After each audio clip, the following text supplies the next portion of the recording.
নমস্কার, জয় মা ভবতারিণী, হর হর মহাদেব। আপনাদের প্রত্যেককে 19 থেকে 25 এপ্রিলের সাপ্তাহিক রাশিফল নিয়ে আমরা আলোচনা করব। রাশিফল কখনোই ডেপথ আলোচনা নয়। ডেপথ আলোচনার জন্য এটা হবে কি হবে না, সঠিক বিশ্লেষণের জন্য প্রত্যেকের জন্মকুণ্ডলী শেষ কথা বলবে, এর কোনো বিকল্প নেই। এটা কাইন্ডলি মাথায় রাখবেন।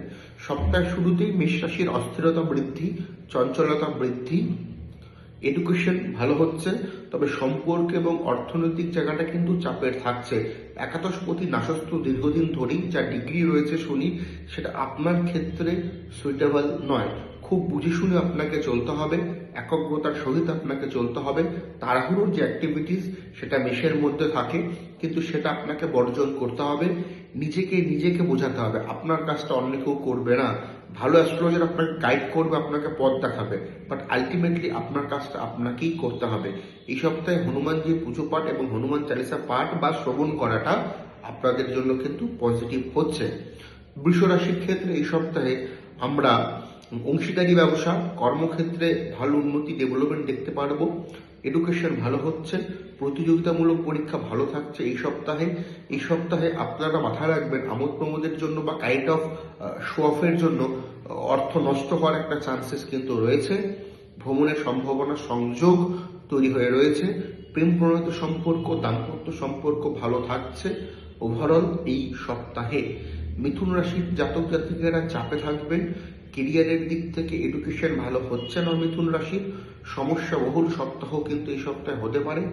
চোট আঘাতপূর্ণ সপ্তাহ হতে পারে, শ্বশুর বাড়িতে সমস্যা হতে পারে, অর্থনৈতিক চাপ থাকবে, আর্থিকভাবে আপনি প্রতারিত হতে পারেন।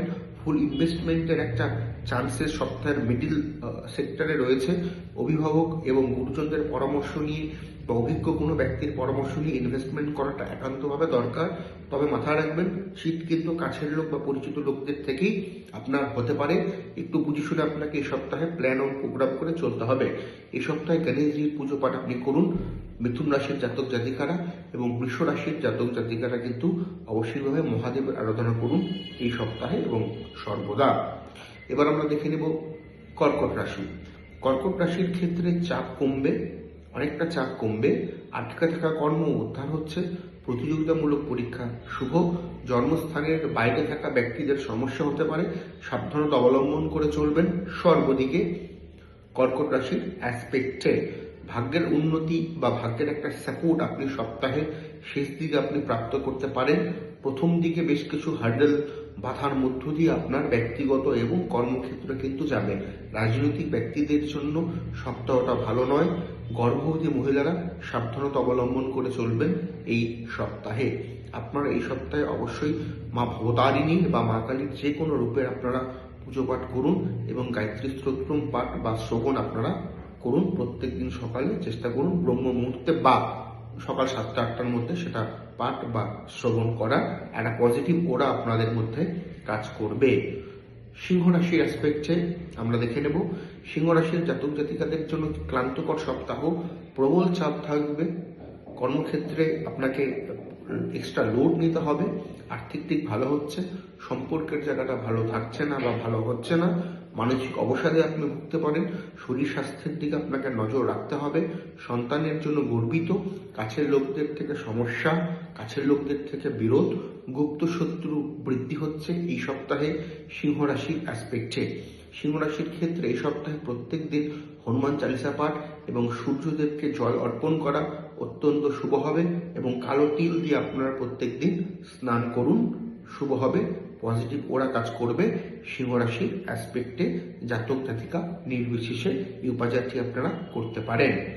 এবার সিংহর পরবর্তী ক্ষেত্রে আমরা কন্যা রাশির দিকে যখন যাব, তখন আমরা দেখব কন্যা রাশির কিন্তু এই সপ্তাহটা মোটামুটি ভালো। অর্থনৈতিক দিকটা ভালো হচ্ছে, অর্থের জায়গা, ব্যবসার জায়গা, কর্মের জায়গা, চাকরির জায়গাটা ভালো।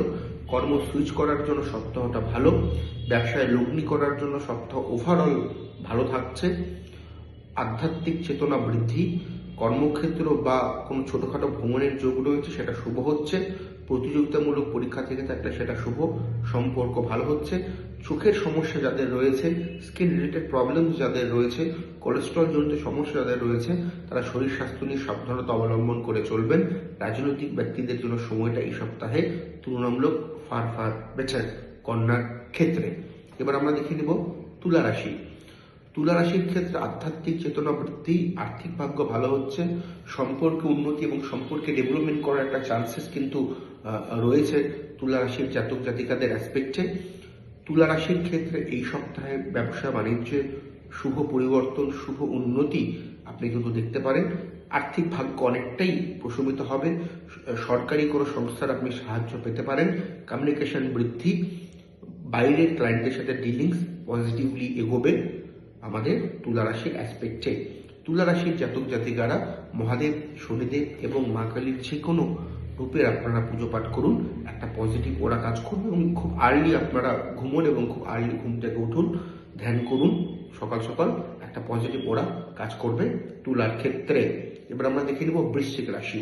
বৃশ্চিক রাশির ক্ষেত্রে এই সপ্তাহে বৃশ্চিক রাশির যারা জাতক জাতিকা রয়েছেন তাদের প্রতিযোগিতামূলক পরীক্ষা থেকে থাকলে ভালো, প্রপার্টি নিয়ে দুশ্চিন্তা কম হবে বা কমবে এই সপ্তাহে।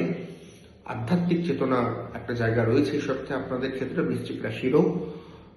আপনাদের জন্য ব্যবসা ভালো, অর্থনৈতিক জায়গাটা ভালো, প্রেম প্রণোদিত সম্পর্ক ভালো নয়, দাম্পত্যে পারিবারিক কিছু ভুল সিদ্ধান্তের জন্য বা পারিবারিক কোনো লোকের হস্তক্ষেপের জন্য দাম্পত্যে ক্ল্যাশ লক্ষ্য করতে পারছি। আপনারা এই সপ্তাহে হনুমান চালিসা আপনারা পাঠ করুন এবং ঘি দিয়ে ভাত মিশ্রণ করে আপনারা প্রত্যেকদিন সকালে কাক পাখির উদ্দেশ্যে দিন, একটা পজিটিভ ওরা কাজ করবে বৃশ্চিক রাশির ক্ষেত্রে। ধনু রাশি, চাপের সপ্তাহ, কষ্টের সপ্তাহ, মানসিক চাপ থাকবে সপ্তাহের প্রথম দিকে, শেষ দিকে অনেকটা রিলিফ আপনি পেয়ে যাবেন। কর্মক্ষেত্রে বিভ্রাট, কাজের পরিবেশ শুভ নয়, কর্মক্ষেত্রে বাজে পলিটিক্সের আপনি শিকার হতে পারেন, সেটা আপনি একটু বুঝে শুনে চলবেন, কন্ট্রোলে চলবেন, ভালো হবে আমাদের ধনুরাশির ক্ষেত্রে। ধনুরাশির জাতক জাতিকারা অবশ্যই বৃহস্পতির বীজ মন্ত্র আপনারা জপ করুন প্রত্যেকদিন সকালে ব্রহ্ম মুহূর্তে বা সকাল 7টা-8টার মধ্যে, একটা পজিটিভ ওরা কাজ করবে ধনুরাশির ক্ষেত্রে। এবার দেখে নেব মকর রাশি। মকর রাশির প্রপার্টি রিলেটেড কোনো সুখবর মিলতে পারে, ভাতৃস্থানীয় সম্পর্ক ভালো হচ্ছে না, সেখান থেকে সমস্যা আসবে। লিগ্যাল কোনো ঝামেলা থাকলে সেই পজিটিভ রায়টা আপনার পক্ষে যাবে বলেই আমার বিশ্বাস। মকরের শরীর স্বাস্থ্যের দিকে নজর রাখবেন, বাড়ির পরিবেশ ভালো, সাপোর্ট আপনি গুরুজন স্থানীয় ব্যক্তির পাবেন।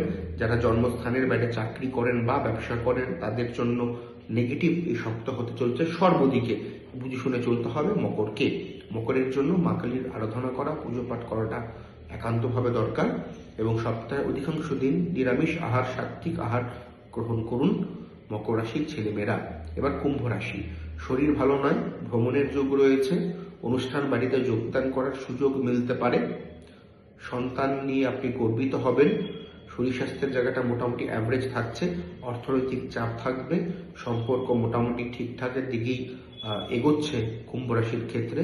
কুম্ভ রাশির জাতক জাতিকারা শনিদেবের পুজো পাঠ করুন, সাত্ত্বিক আহার গ্রহণ করার চেষ্টা করুন সর্বদা। এবার দেখে নেব মীন রাশি। মীন রাশির ক্ষেত্রে এই সপ্তাহে কিন্তু প্রথম দিকে চাপ থাকবে। আপনি কাছের লোককে বিশ্বাস করেছেন বা বিশ্বাস করতেন, সেখান থেকে একটা বিচ্ছেদ যে কোনো সেটা সেক্টরে হতে পারে। ওভারঅল আমি এটা বলছি আপনাকে একটু বুঝে শুনে চলতে হবে, প্ল্যান প্রোগ্রাম করে চলতে হবে। এই সপ্তাহে কথা সবার শুনুন, রিয়াক্ট কম করুন, বলুন কম, মনের কথা শেয়ার করবেন না, দাম্পত্যের সমস্যা লক্ষ্য করা যাচ্ছে। কর্মক্ষেত্রে কাজের জায়গাতে বিভ্রাট থাকবে, বিভ্রাট বজায় থাকবে, অশান্তি হতে পারে পারিবারিক, প্রপার্টি রিলেটেড, সেখানে আপনাকে ফোকাস করতে হবে, আপনাকে সেখানে নজর রাখতে হবে, যত্নশীল হতে হবে সম্পর্কের ক্ষেত্রে, কাজের জায়গায় ফোকাস করুন। যারা এডুকেশনের সাথে যুক্ত, সমস্যা লক্ষ্য করতে পারছি, পড়াশুনোতে বিশেষ মনোসংযোগ দেওয়াটা একান্তভাবে কিন্তু জরুরি মীন রাশির ক্ষেত্রে। মীন রাশির জাতক জাতিকার এই সপ্তাহে গণেশজির পুজো পাঠ আপনারা করুন, আপনারা সকাল সকাল মহামৃত্যুঞ্জয় আপনারা মন্ত্র আপনারা পাঠ করুন বা শ্রবণ করুন। এই সপ্তাহে চলাফেরার ক্ষেত্রে আমি সাবধানতা অবলম্বন করতে বলবো সপ্তাহের শেষ দিকে মীন রাশির জাতক এবং জাতিকাদের। এই ছিল ওভারঅল আলোচনা। লাইক লাগলে অবশ্যইভাবে আপনারা ভালো লাগলে লাইক করবেন, শেয়ার করবেন, কমেন্ট করবেন, এবং এখন অবধি যারা আপনাদের ইউটিউব চ্যানেল অ্যাস্ট্রো শ্রী সৌরভকে সাবস্ক্রাইব করেননি তারা চ্যানেলকে সাবস্ক্রাইব করে পাশে থাকা বেল আইকনে প্রেস করতে ভুলবেন না, তাতে আমার দেওয়া ভিডিও আপনাদের ইউটিউব চ্যানেল সবার আগে কিন্তু পৌঁছে যাবে। এই চ্যানেলটা সবার, এখানে অথেন্টিক অ্যাস্ট্রোলজি নিয়ে আলোচনা করা হয়। এবং যারা আমার সঙ্গে কনসাল্ট করতে চাইছেন, ডেসক্রিপশনে ফোন নাম্বার, বুকিং নাম্বার দেওয়া রয়েছে, যোগাযোগ করতেই পারেন। নমস্কার।